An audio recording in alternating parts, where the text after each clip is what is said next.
What about the mother? So if mother is earning, like in this case, so we can go for we can have the maximum eligibility. We can check that maximum eligibility. In this case, it's coming out to be 1.5 crores, and we can or we can optimize it for with the safe rate of interest, which comes out to be 1.1 crores. We can further optimize it based on HLV method, which is how much expenses.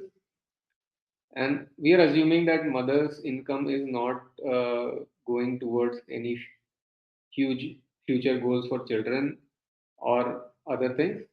So we only take care of the family expenses that mother is taking care of, and what will happen to the family expenses after mother is not there. So if you have 1.1 crores, you can take care of those expenses. So the total cover that you will need for mother's term insurance will be 1.1 crore rupees.